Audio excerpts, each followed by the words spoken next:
How to fix noise photo on Wink.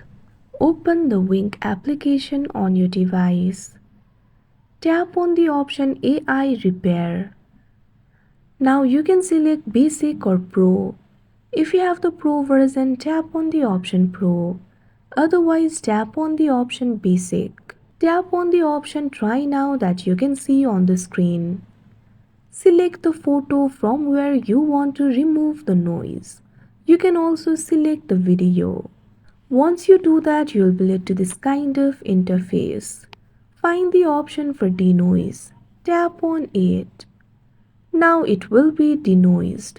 Tap on it again in order to increase the denoise. Tap on it again in order to make it high. Once you do that, the photo will be denoised. So like this, you'll be able to fix noise photo on Wink. That's it for this video. Thank you for watching.